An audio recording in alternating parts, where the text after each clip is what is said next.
Yeehaw, and welcome back to my channel.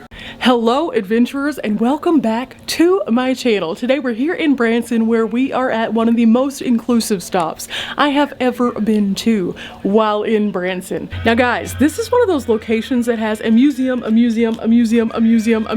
and so much information that I couldn't simply do it in one video. So each one of these locations is being broken up into separate videos for you guys at home so you can see it all. And we're gonna start off with something fun and something Western. Roy Rogers and Dale Evans. Here we go.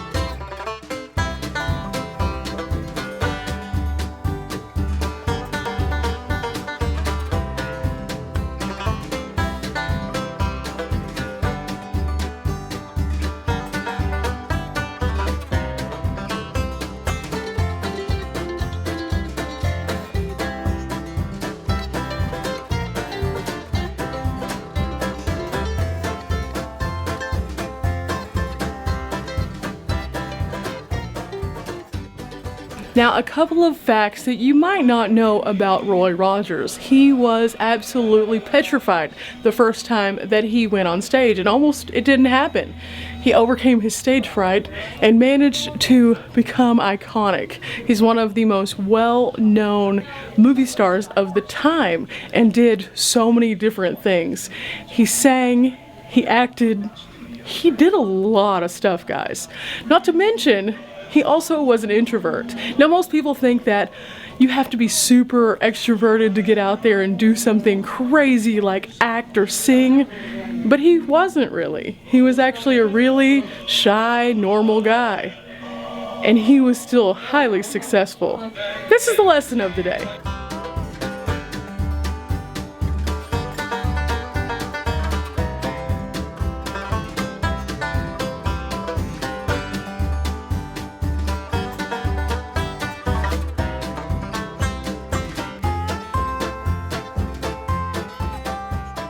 Now, one of the most well-known Roy Rogers songs, Happy Trails.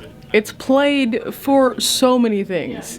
Now, it's played on a lot of Western movies at the very end. However, they also play it at sports arenas at the very end of the game. They play it as they're clearing out arenas, as they finish big sold-out concerts. Roy Rogers probably never thought that Happy Trails was going to be that song, but it definitely is. So even if you're not a country and Western fan, I know you've heard that song, and I know that you've heard it in a place very unlikely.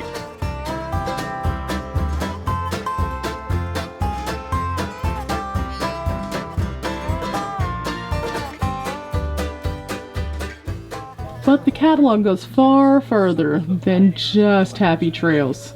It goes on and on and on. But this museum isn't just about Roy Rogers. It has a lot of things going on here. We have a lot of other iconic faces that we'll see in some of these other halls. And then we have the BB Gun Museum. So these are connected to one another. Now, you might remember the Red Ryder BB gun. There's a few of those in here. You know, where he sticks his tongue to the pole and gets stuck. Yeah, there's some of those, but there's also some other ones, and some of these are pretty old and pretty cool.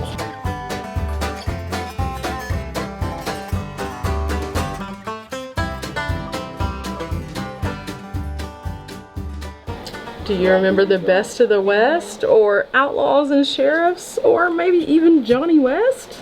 What about Gene Autry? Did you ever watch Gene Autry in the reruns? Kind of fun fact, there's actually a community in Oklahoma called Gene Autry. Now, all of the guns that we're looking at right now are all play guns, and these used to be marketed so that you could watch your favorite Western and feel like you were one of them. And then we have Bonanza. Bonanza ran for many, many years and still runs on some channels in syndication. You can find Matt Dillon from Gunsmoke in the same cabinet. Now, I never personally played like I was the Lone Ranger or like I was on Gunsmoke or anything like that, but I know lots of people who did, and this was such a big piece of so many people's history. So it's cool to come in here and see all of these iconic old toys and all of these little pieces that might have been marketed at the time. If you ever get a chance, go on a deep dive on YouTube. Go watch the old commercials from the 50s, 60s, and 70s. See how the toy commercials have changed. And boy, have they. Am I too big to ride it? Yes. Yes, I am. Does it still compel me to want to? Yes. Yes, again, it does. I have so many memories riding these little horses like this at the stores. It makes me sad to know that these are a dying breed now.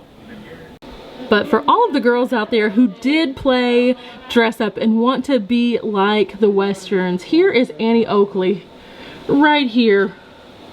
She was the role model for all of us girls out there.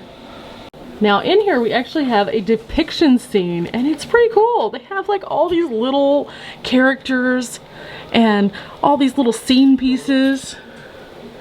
And they put them all together in such a neat way that tells a cool story right here. It's pretty cool. They even have dogs, people, horses. Now I do remember this, Black Beauty. Not the record, the actual horse, the story. I remember this. It's Howdy Doody time. No, really, it's Howdy Doody time, guys. This is an entire case of Howdy Doody. Like an entire case of Howdy Doody. Every kind that you could possibly imagine, including this guy who looks kind of creepy right here. He kind of reminds me of something that I once watched on Are You Afraid of the Dark? The mannequin who came to life. Now surrounding this entire exhibit, this is where we'll find the air guns and BB guns. There are so many, and each one has its own placard telling us what it is, what year it's from, and so much more. I never knew there were this many versions, but clearly there are, because each room has at least 4 cases. 4 cases, at least 5 or 6 different rooms that I've seen so far, and the rooms keep going, so I'm probably going to say there's over 100 or 200 of these. Now this one right here is the Daisy Defender from 1951. It was sold for $7.49 at the time, and it had a 1,000-shot repeater. So that's kind of what you can find on all these different signs as you walk throughout. And here is the infamous one that I was talking about, the Red Ryder. Red Ryder was an entire brand though. It wasn't just BB guns. There were other things as well. They had gloves and little knives. They even had little gun books, comics, pop-ups, all sorts of stuff. Why? Because he was a character. So he promoted everything that had to do with his character. You could get one of his comics for only 10 cents, and they told lots of different stories. Of course, they were all Western-based stories, so it made sense to have the BB guns and the little knives and the riding gloves and all the other merch. Right here we have Yankee Boy play clothes. Now, some of these things wouldn't necessarily be politically correct in today's climate. However, at the time, they were perfectly acceptable and fine, and just a cute way for kids to play. I actually found this really interesting. It's a Cherokee alphabet card, and this was something that was available to teach kids a little bit about other cultures.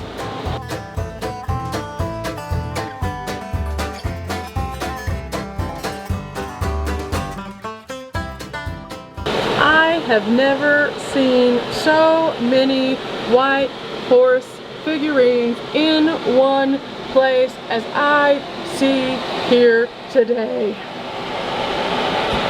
But literally, that's just one color. They have them in every color. By the shelf. So many horses and pieces of livestock that went with those little hobby sets.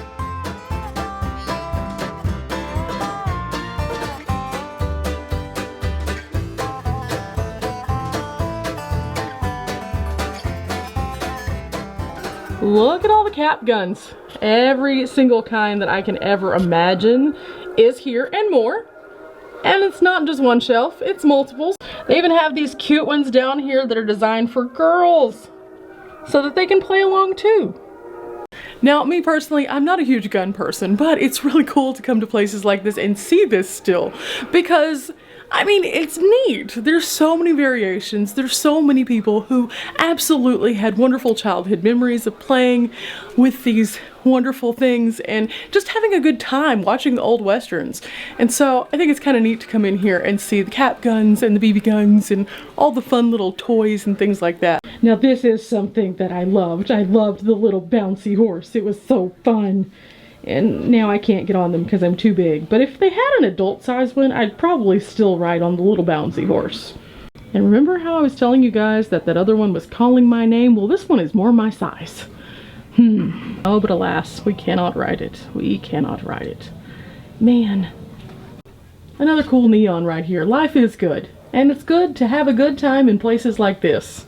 Thanks guys for coming by and checking out my video here in this section of the museum. We've seen tons of cool stuff, from the westerns and the past to the BB guns and the cap guns. Super cool stuff. I do encourage you guys to get out to Branson and check out this museum for yourself. You will not regret it. It's a fun little blast from the past and well worth the stop. Until next time guys, I'll see you later. Bye!